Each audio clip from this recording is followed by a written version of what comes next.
Welcome to CSM Talk, the CSM podcast that focuses on two fundamental aspects of customer success: value to the customer and value to your organization.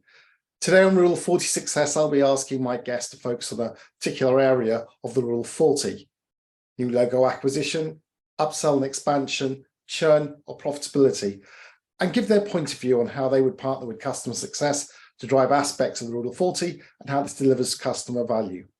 Okay, got it? Good. Let's CSM talk.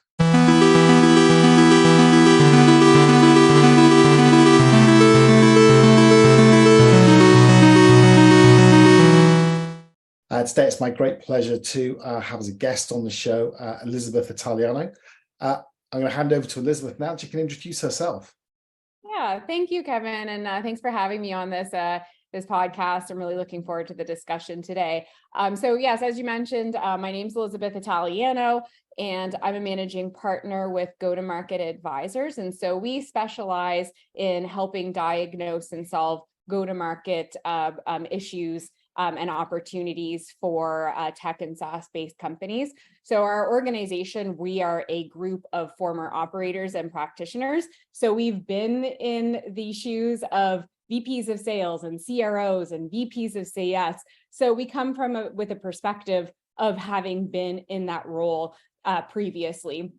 And we really, tailor our the way we work with clients based on their maturity and type of company as well. And so this is going from Series A to IPO, or if you're PLG or enterprise, we offer bespoke solutions based on the organization. So that's a little bit about us and where I come from currently. Cool. So you're going to be really the best place to talk about what you've seen in terms of customer success working and partnering with other departments like sales. So before we get into it, we're going to have an icebreaker question. We do an icebreaker question every podcast. And that icebreaker question is, in one word, not 10 words, not 3 words, not even 0 words, but in one word, sum up customer success. Okay, sum up customer success in one word. So thinking back to my days as a CSM, a VP of CS, and one commonality, and the way I would sum it up in one word is enablement. Cool. So why enablement? Because really what the crux of customer success is really about is enabling clients to be successful with the product and service that they're looking to adopt. So it's how do we enable our customers to adopt the product, to achieve their goals, whatever those business objectives are, and also enable our company to be successful with our client base. And so really at the crux of it, again, it's really all about enablement. Superb. I should at some point have a board behind me. I say this every podcast, but a board behind me where I write people's names down in the word and just track it like week by week. Oh, that would be a good blog post as well. Cool. So with regards to the Rule of 40, so looking at, for those who've never tuned in, this is about the Rule of 40. Where Elizabeth is going to talk to one aspect of it and how CSM can positively impact that. So in the Rule of 40, so on the revenue side, we have new business acquisition, upsell and expansion, mitigating churn, and on the other side is the profitability part. So which of those elements of the Rule of 40 would you like to discuss with us today? One of my favorites being upsell. Upsell. Yes. All right. I think we're in for a if this hasn't got everybody's ears lit up, both on the sales side and the CSM side, I don't know what will. So I'm gonna put it out there, and I'm going to ask quite a contentious question that I see is quite hotly contested at the moment. But I'm just going to put it out there. Do you think CSMs should take a revenue number? Absolutely, without a doubt, there should be revenue attributed to CSMs, and there should be a revenue target with customer success as a department as a whole. Absolutely. Okay. So let's let's take this a little further. When you say revenue, are they quota carrying? Are they on forecast calls? Are they essentially mirroring what an account manager in the sales department would do? No, they wouldn't marry or mirror, sorry, what sales and AMs do. I do see the roles as being separate functions.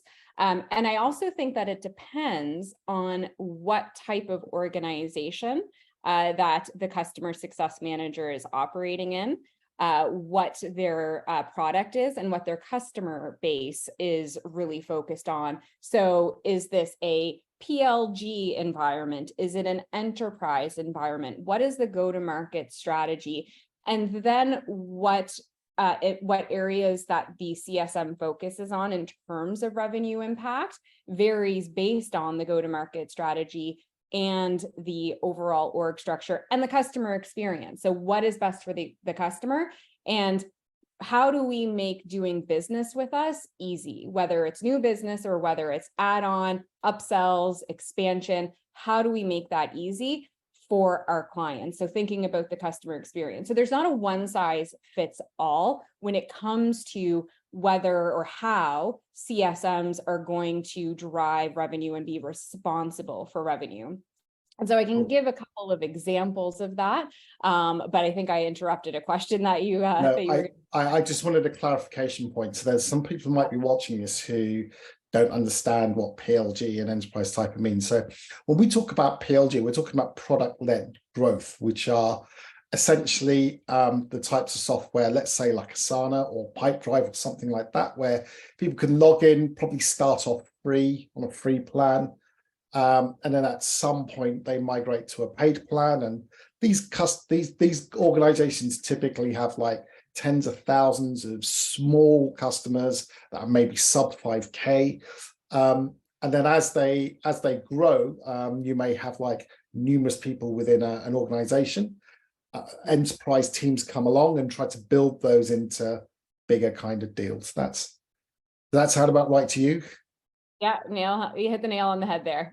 Cool. So, okay, so that's the PLG, and then enterprise is what we all understand as being a sales cycle with AEs and big kind of deals, a bit more complex, more some technical expertise in that. So, so where would you see the difference between where a CSM might lead an upsell and where an AE might lead an upsell? Right. So I think in terms of, again, going back to the customer experience, and I also want to take a step back and define two things. And so one of them is, what do I mean by revenue?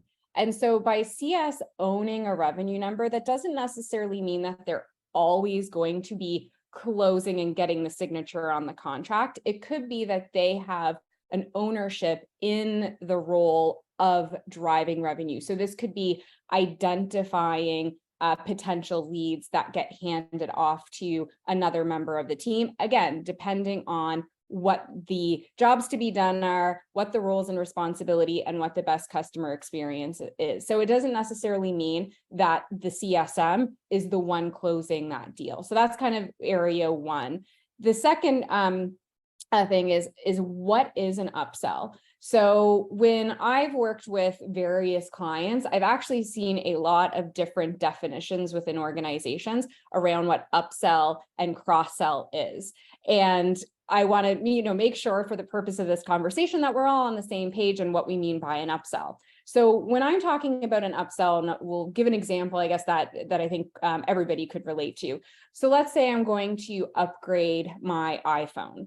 And I go into an Apple store and I'm talking with an associate there, a consultant there, and I'm looking at getting an iPhone 14. They convinced me to get an iPhone 14 Pro. That's an upsell. They've upsold me. So now let's say they have said to me, okay, well, I actually think that you need to get a case to protect your phone, and they sell me a case for my iPhone. That is a cross-sell. Now let's say that there's a family member or a friend with me, and the consultant ends up selling them something. So whether it be another iPhone or a computer or whatever the case may be, that is also a cross-sell. So I want to make sure that we're all very clear on what the definition is. And so when we're talking upsell, it's upgrading essentially to a more premium product or maybe more user seats. That would be what I would define an upsell as. So can I provide any other clarity there, or? No, that sounds great. Features within that. Yeah. You've got people on a plan. If you upgrade that plan, that's upsell. Anything outside that's complementary within the sales bag, that's cross-sell. Sounds good. Exactly. So let's take a scenario where a CSM would actually own the upsell. So let's say it is a more of a one-to-one engagement. And so we're working with mid-market enterprise level customers. We are interacting with our clients on a regular basis, whether it be for product adoption, EBRs, things of that nature. Within this, this type of scenario, let's also assume that you have a product that part of the product and what you sell are user licenses. In a case like that, if I'm a client and I am growing my team and I need to add, because I'm hiring 3 new people on my team, I need to add 3 more user licenses and there's a cost associated with that, then I want to be able to just talk to my CSM and say, okay, can we add this to my contract and deal with that main point of contact that I'm working with as a client to get that completed. I've been in the customer shoes where in a scenario like that, I've been handed off to an AE or an AM. And I'm like, okay, so now I have to have a discovery call essentially, and I just need 3 licenses. So who is this benefiting? Is this benefiting the vendor or the client? And so in that example, absolutely, the CSM should own that. That's attributing revenue back to CS. That's a better client experience, and just more efficient for both sides rather than pulling someone else in. So that would be one example where I would, absolutely say a CSM should own that upsell. Other examples could be, I'm watching and monitoring my product, my book of business product adoption, and I see that they're starting to push the limit on, maybe it's their storage. So maybe I sell document management solutions and they are at the cusp of hitting their limit. And so I'm going to work with them to make sure that they have the features and functionality and the ability to do the things that they need to do to accomplish their goals. And so as a CSM, I'm going to facilitate that conversation and that commercial motion, because again, that goes back to what's best for the client experience. And I do believe that CSMs should be trained, coached, and equipped to be able to have those conversations. So I'll pause there because I know that I kind of threw a lot out there in a couple of scenarios. So yeah, I'll pause there for any questions or anything else you want to dig deeper into. So a couple of things I'm seeing here. So the motions are fairly what I would call low touch. Now, I mean that in the sense of not a heavy sales involvement is actually needed. A lot is predefined. You want more users? How many? 5. Let me go off. I'll bill you what's on the contract. Fine. Let's go get that done, etc. Right? So things are in place. There's not much needed from a commercial perspective. I think the one thing I would say is that if it was something where there was additional features that were being sold to get them to upgrade to maybe another tier, you think that's something that could sit with a CSM? I mean, sometimes I've seen that work with, handing that on to with a sales engineer that goes, well, okay, well, these are with the CSM, of course, but saying, we understand these are the use cases you've got. This is how you could use the product better. Actually, those features, they're actually within the next tier up. Is that something you would see, or is that something you could leave with the CSM? Because I think it's this tricky, this little handoff you've got to have, and that you don't want CSMs to get dragged into loads of sales cycles, because you want them handing off so they can go on and do adoption kind of elsewhere. In the same way, you don't want to drag AMs into the adoption side and the value realization, because they should be off-selling. So where's that kind of line, you think, of keeping the CSM maybe in the loop, but not dragging them into a sales cycle that might be too time-consuming for them? Right. So again, I think it goes back to, looking at your go-to-market strategy and your product and how complex it is, or how straightforward it is. So again, let's look at an example that I think we can all relate to. And let's use Zoom as an example. Not affiliated with Zoom, by the way, just we're on Zoom. So I think it's a great example because it's one that we're all familiar with. So let's say I'm on one plan for Zoom. I'm on the business plan, and I'm starting to need the ability to have more attendees join my meetings. And so right now my cap is 100, but I'm starting to get to the point where I'm going to have, 150, 200. So that means I need to go up to the next plan pro or whatever it's called. So in that case, there's not a whole lot of technical elements there. So again, it is the next plan up. And so, yes, that is something that a CSM should be able to facilitate. Now, let's say the conversation is more around, okay, I need more, there's some integrations, there's single sign-on, things of that nature, and it starts to get more complex and it starts to get a little bit more technical. Then we have to, again, take a step back and look at the client experience and look at what the jobs to be done are. And so, really from kind of a higher level, again, if we take a step back, and I also, kind of I would encourage everyone to check their biases if, when they go through this thought process, is try and pull yourself out of whether CSMs should own a revenue number or not. And take a step back and look with, the leadership team, what is our go-to-market strategy? And so how, once, we've established that, what are the tactical execution steps that need to be done in order to execute on this strategy and to fulfill this strategy? What are the jobs to be done? So literally, like, what are the tasks and that need to be done along the customer journey? And as you map that, again, look at it from the buyer perspective and the customer perspective. And then start looking at, okay, now who is best positioned to actually fulfill these roles and responsibilities?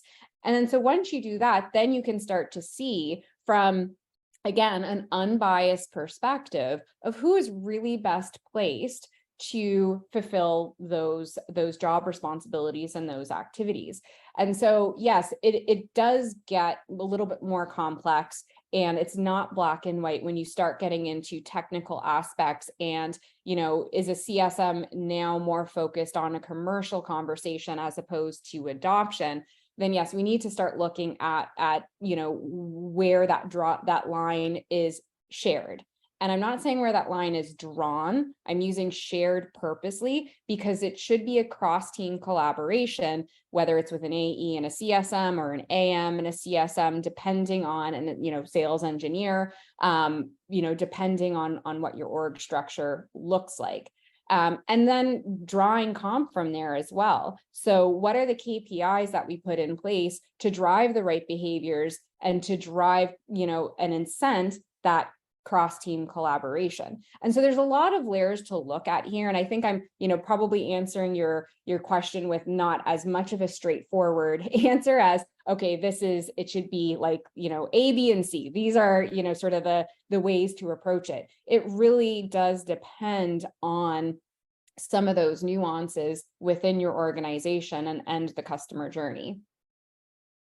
Cool. I mean, that makes total sense. You're mapping out across every step from, let's start from post-signature. We've got onboarding, we've got go live, we've got, QBR value realization, renewal, potentially upsells, and that whole kind of cycle, and looking at what are those touch points at every step, and then seeing, who's best placed, who's front and center, who can deal with this. And then I guess from that, the RACI drops out, right? Exactly. I love RACI models. They're fantastic, and they can drive so much alignment when done right. And, going back to the rule of 40 as well, the other thing that, leaders, revenue leaders and go-to-market leaders need to consider as they're mapping this out is, how much is this going to cost? So if we pull an AM or an AE into a fairly simple commercial motion, what does that cost and how does that affect our profitability? And looking at, compensation cost of sales, if we're paying 3 people for, across one simple motion, then okay, all of a sudden your rule of 40 is probably looking like you're scoring a 20 or a 30 as opposed to hitting that magical 40 number. So it can't be thought of in a silo. And it can't be thought of, okay, yes or no, CSMs should or shouldn't own revenue. It has to be looked at holistically across the business. And that's why there just isn't a simple yes or no answer. As much as people might want there to be, it just isn't the reality. I think it's a fascinating point you make about compensation and how that can put the rule of 40 out of balance and out of whack. You know, what are you gaining in upsell if there are too many people being comped on that?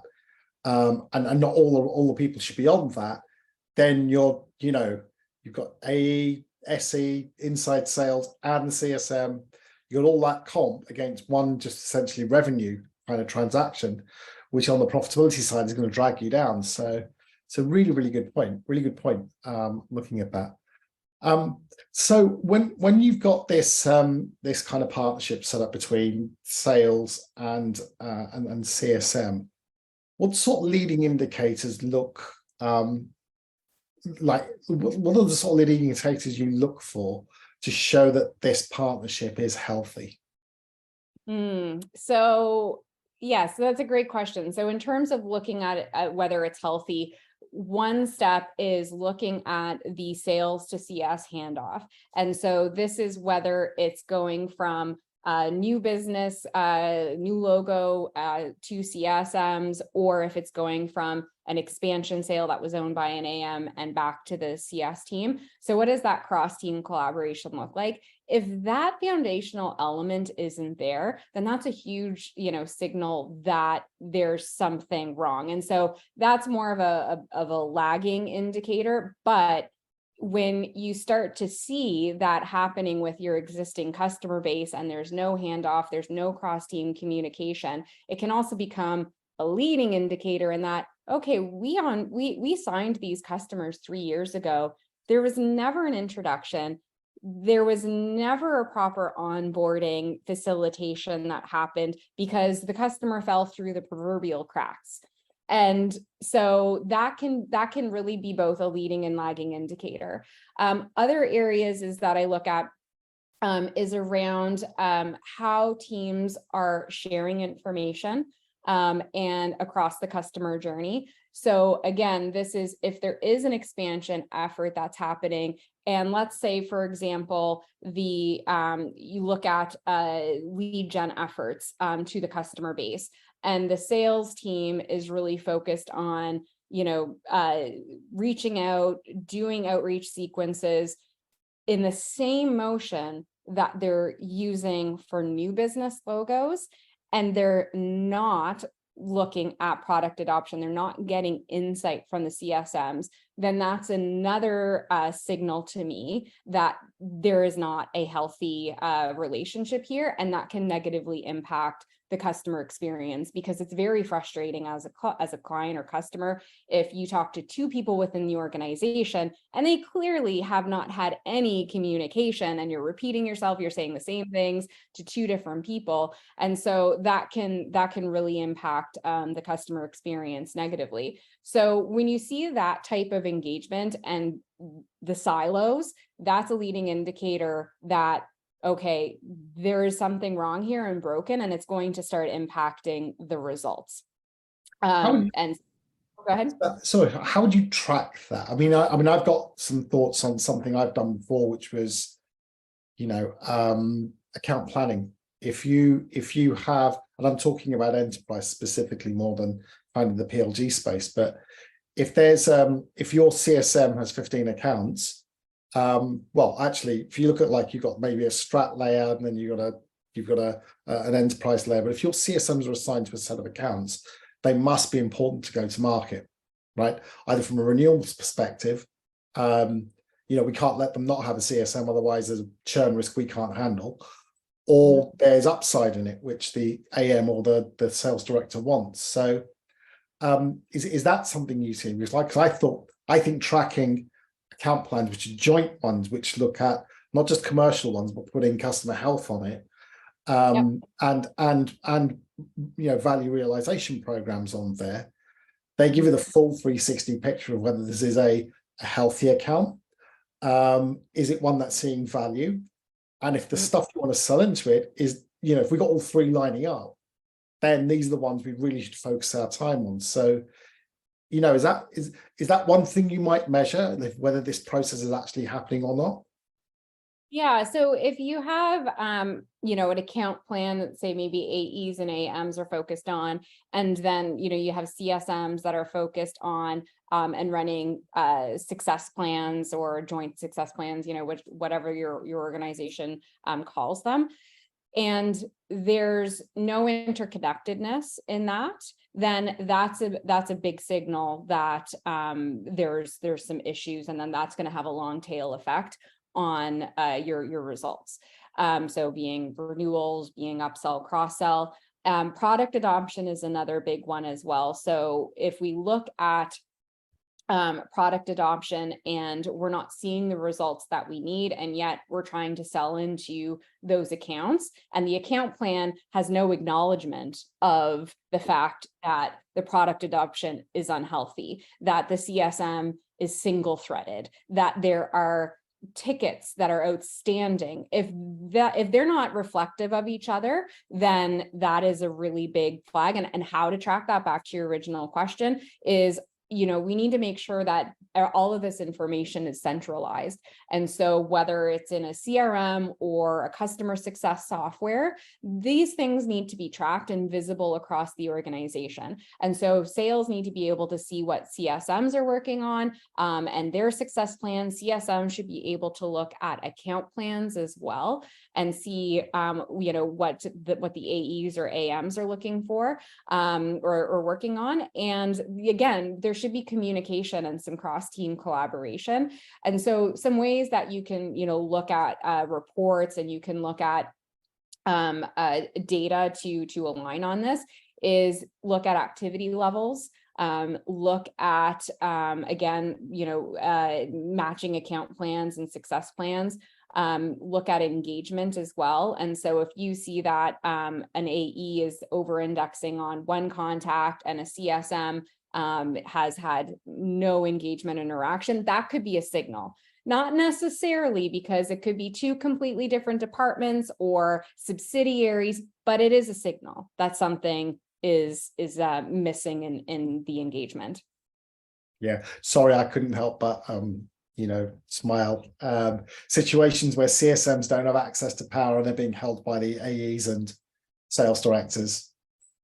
Yes, exactly. Well, and I mean, that's the other thing too, is that sometimes there can be this power dynamic of, I own, as an AE or AM, I own the executive relationship, and the CSM, you own the power user, or the admin, whatever, terminology that you use. And, sometimes I remind clients, and when I was leading teams and a leader within organizations, is that, no, you don't own them and you don't own them.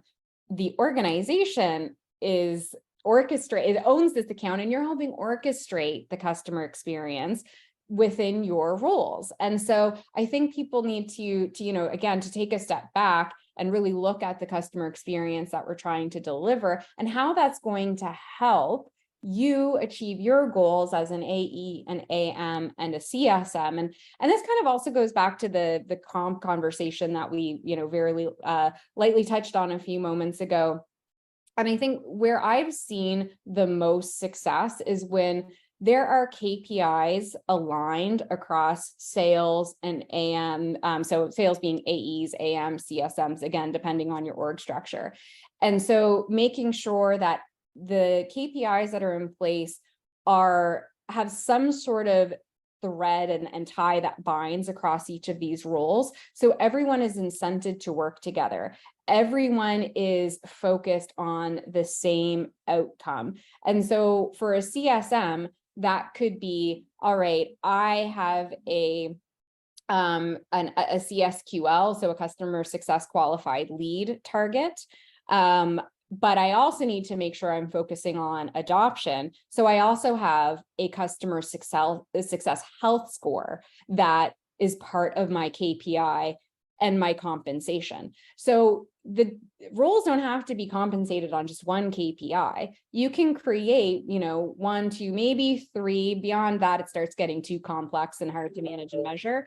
But have a thread that connects all of these efforts and making sure that it's driving the right behavior, driving the right activities, and focusing each role on what their main focus and areas of accountability are. And so that's where I've seen the most successful programs. And so to give a specific example, seeing AMs that have either a renewal or net revenue retention target, as opposed to just a revenue target. So whether that's measured by gross revenue or whatever the case may be, but that they have a renewal focus. So they're really incented as well to make sure that the customer base is healthy, and that the CSM has some revenue component tied to their compensation and KPIs as well, so that they're focused and have a vested interest in, one, making sure the customers are healthy and adopting the product, but also that we're driving revenue and that we're driving towards further investment, further adoption. And so now you have a team that's working together and they're rewarded by working together. Compensation drives behavior, as they always say. Yeah, exactly. Because you're right. That's, in my time of working with sales quite extensively, the way I've built good interlock between CS and sales is completely understanding what they're compensated on and what they're aligned on. What are your not just KPIs, but what do you get comped on? And then look at how CSM is actually going to generate them better qualified leads, better qualified upsell leads that will close faster, because they may well be linked to a success plan. And having this transparency, so they can actually say, wait a minute, this is if I do this smart, if I'm smart enough about this as an AM or an AE, I can work with the CSM, understand where potentially all my leads are coming from, have a quick idea of what I'm going to get out of the account, and then let them run that program and see where they're getting to on it, and saying, okay, I thought there was going to be about 100K coming out of the account from these particular areas. How's that kind of thing going? They can leave that program running and go off and actually start prospecting elsewhere.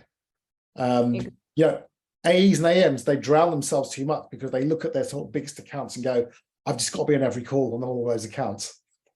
Yes, exactly. And there needs to be a level of trust. And I think some organizations do need to invest more in customer success training and coaching to make sure that the CSMs are equipped to have these conversations and to fulfill these role responsibilities.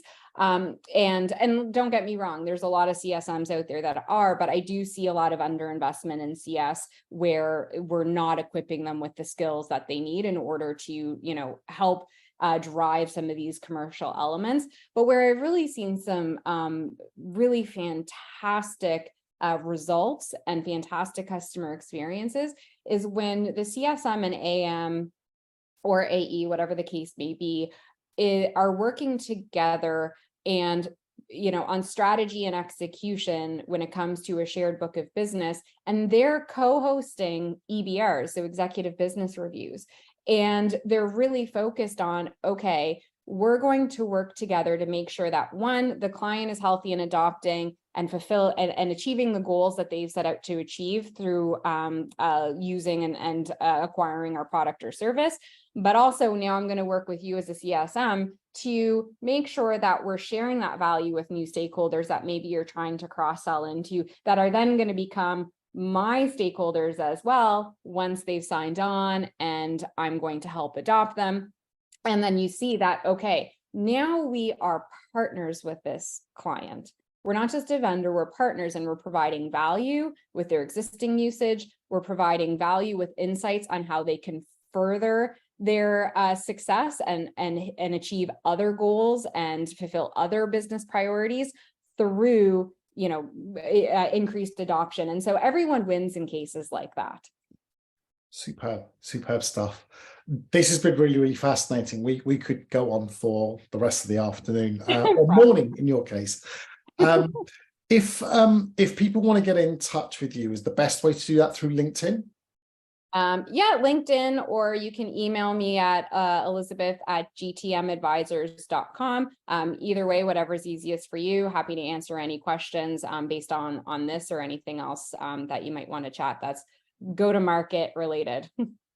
Cool, absolutely cool. I'll actually have the email and your LinkedIn profile on the Spotify and the YouTube links description for this. So this has been amazing. It's been really, really interesting for me. I know it'll be very interesting for our listeners and viewers out there. So Elizabeth, thank you very much. Oh, you're very welcome. It was my pleasure. Speak soon. Thank you to today's guest on Rule of 40. If you found this useful, please share this with your network. If there's a topic you want us to cover, then please in the comments let us know. Maybe we'll do a show on that as well. If you want to know about when it's coming up next, hit subscribe, and hopefully we'll see you on the next CSM Talk. Bye for now.